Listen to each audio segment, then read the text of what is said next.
Slowly, over the course of many years, the Rebel Alliance grew, gaining more momentum with every passing atrocity committed by the Empire. The construction of the Death Star and annihilation of the planet Alderaan then led to the first major Rebel victory at the Battle of Yavin. Thanks to a fatal flaw built into the superweapon by Galen Erso, lead Imperial scientist on the project and secret Rebel sympathizer, Luke Skywalker and Alliance forces were able to destroy the space station. The next major milestone for the rebellion came at the Battle of Endor, where they destroyed a second Death Star being constructed, resulting in the deaths of both Darth Sidious and Vader, devastating the Imperial government. Unable to rally their forces after such a momentous loss, Admiral Ray Sloan ordered the retreat of their ships to the Anaj system, granting the rebels victory. After the Battle of Endor, the Empire lay in ruins, and so most of the Imperial Navy retreated to the outer rim of the galaxy, allowing for the Rebel Alliance to become the New Republic, rising to take the place of the former government and slowly building a new galactic community reflecting the values of freedom, equality, and democracy. During the period of provisional government, Mon Mothma became Chancellor, with Chandrila serving as their temporary capital, though they eventually chose to rotate that privilege, with the Senate electing a new location for their seat of government every few years. Meanwhile, the remnants of the Empire continued to descend into chaos, with many former officers, admirals, and moffs fighting amongst themselves for leadership. Some even formed their own empires, carving out territories where their rule was absolute. Others used propaganda to convince their populations Palpatine was still alive and the New Republic was on the brink of collapse. With so many Imperial factions fighting for control, Admiral Ray Sloan, acting under the orders of a shadowy figure known as Fleet Admiral Gallius Rax, organized above the planet of Akiva, where the remaining leadership of the Empire might select a new leader and begin to re-establish their power. Yet they were betrayed by the Grand Admiral, who alerted the New Republic to the meeting, allowing them to send a fleet and kill or capture those in attendance. Ray Sloan, however, managed to get away and return to her master. Upon the throne world of Coruscant, Grand Vizier Mas Amedda, who served as one of Palpatine's closest advisors, technically inherited leadership of the Empire, becoming a proxy emperor, attempting to reorganize and administer the collapsing government in a galaxy of factional chaos. Yet his impossible task was made even harder when Coruscant itself erupted into rebellion and war, with remaining Imperial forces on the planet barely able to maintain their territories. As a result, Mas Amedda was the head of government in name only, with no real authority outside of Coruscant. His position became such a burden to him that he attempted to surrender to the New Republic, but was rejected by Princess Leia and Mon Mothma, who demanded he return to the Empire and not come back until he had the power to offer terms of unconditional surrender and a treaty that would officially end the war and recognize the New Republic as the legitimate government of the galaxy. Mas Amedda, finding the task impossible, considered killing himself once returned to Coruscant, but instead entered into an alliance with the now Grand Admiral Ray Sloan, who was working to cut the strings held by her puppet master Gallius Rax in order to become the sole leader of the largest Imperial faction remaining. But ultimately, the Empire was not able to recuperate what they lost, eventually defeated in the Battle of Jakku, ending Imperial reign across the galaxy through their formal surrender and signing of the Galactic Concordance. With the New Republic victorious, the many fleets and armies of the old Empire fled into the unknown regions, slowly rebuilding their forces to one day return and reclaim the galaxy.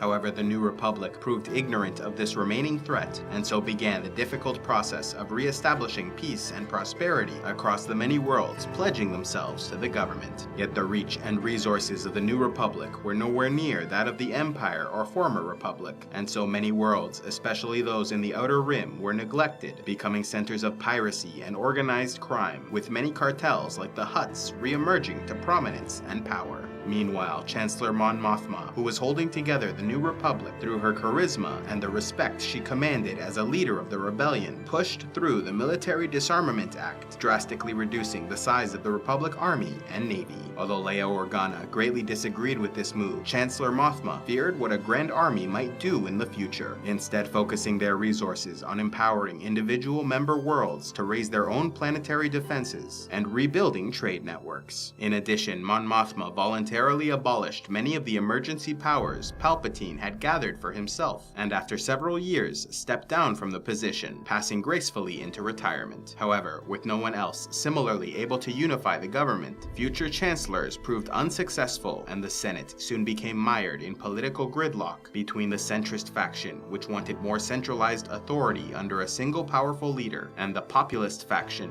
who wanted more autonomy for member worlds and the decentralization of power. A special thanks to all those who contribute to Civilization X, like Justo Sparrowhawk, Sean the Gallant Blackfire, and Q Straight Arrow Valverde. If you would like to help Civilization X, click on the Patreon link, and please be sure to like and subscribe, and click on the links to see more.